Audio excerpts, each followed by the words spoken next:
Всем привет, с вами Оля, и сегодняшний выпуск будет перевоплощением из такого образа в такой. Поможет мне в этом фен-стайлер от российского бренда Ремес. Разберем все плюсы, минусы и научимся делать локоны безопасным для волос способом.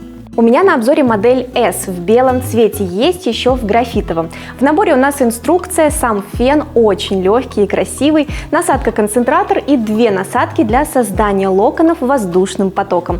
Это уходовая бьюти-техника, которая подходит для любых волос и не травмирует их. В персональном режиме можно настроить нужную температуру. Вариантов здесь 7, от 39 градусов до 98. Также есть 4 автоматические программы с фиксированной температурой: Style, Turbo, деликатный режим и программа Baby для бережной сушки детских волос. То есть один фен-стайлер подойдет для всей семьи. Менять можно и скорости воздушного потока, всего их здесь 3.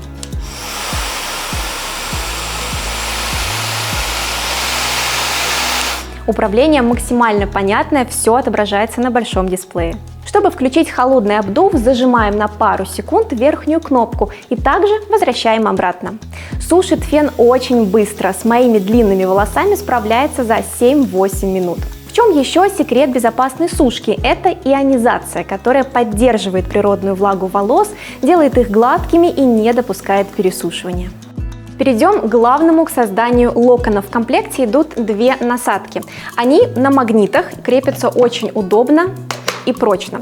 Почему две и в чем разница? На каждой нарисованы стрелки в одну сторону, а здесь в другую. Это направление, куда будет накручиваться локон. Небольшой лайфхак, как определить, какая насадка для какой стороны подходит. Беру насадку, смотрю четко в зеркало и подношу насадку к лицу. Смотрю, в какую сторону направлена стрелка. Влево. Значит, выбрала правильную насадку, локоны будут крутиться именно от лица. А это для правой стороны.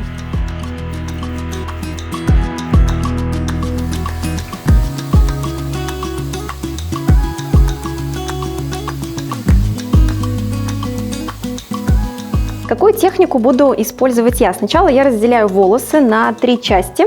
Отделяю верхние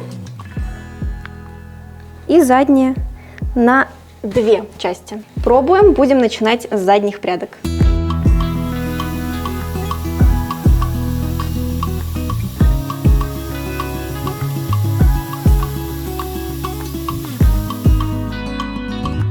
Пара локонов у меня уже готова, я выбрала температуру 80 градусов и максимальную скорость. В чем еще небольшой лайфхак? Когда прядь нагрелась, вы ее накрутили, перед тем, как снять ее с насадки, нужно включить обязательно холодный обдув. Так прядь успеет остыть и зафиксироваться. Почему нельзя было сделать одну насадку, спросите вы? Чаще всего локоны, сделанные на фен-стайлеры, получаются не очень стойкими.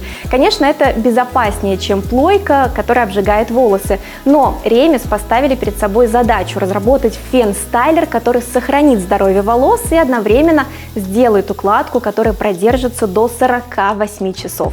В итоге спроектировали 2 отдельные насадки с уникальной формой отверстий. Таким образом формируется более очерченный локон. Материалом выбрали металл с турмалиновым покрытием для защиты от высокой температуры. И, кстати, эти насадки запатентованы. Так, эта сторона у меня уже готова. Теперь мне нужно поменять насадки. Насадка немного нагрелась. Ну, конечно, не как плойка, но все-таки голыми руками мне снимать ее будет не очень комфортно, поэтому лучше использовать какое-нибудь полотенце. Но, что очень радует, Ремес буквально в ближайшее время обещали представить термозащитные чехлы, которыми можно будет снимать насадки. Ставим насадку для правой стороны и все то же самое.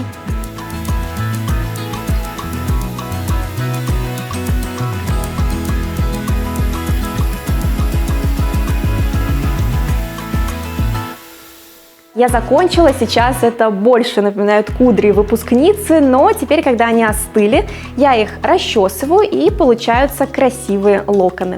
Зафиксируем лаком и перейдем к эксперименту. Чтобы проверить локоны на стойкость, я решила совершить прогулку. И не просто по Петербургу, а по рекам и каналам на теплоходе. И если мои локоны выдержат это, то поверьте, с ними вы проходите дольше, чем заявленные 48 часов. Поплыли! Ну а пока я наслаждаюсь видами Петербурга, подведем промежуточные итоги. Фен-стайлер Ремис быстро и бережно сушит волосы и создает салонную укладку за считанные минуты. Прослужит он долго благодаря надежному мотору и специальной технологии самоочистки фильтров. В чем еще плюс? Это цена. Стоит такой фен в несколько раз дешевле всем известных аналогов. Не то что не уступая им, наоборот, опережая по многим критериям. Ну что ж, моя прогулка завершена. Что могу сказать? Ветер был очень сильный, поэтому локоны, конечно, немного растрепались, но форма, объем, все на месте. Так что, мне кажется, Ремис справился отлично. Всем пока и до встречи на новых обзорах.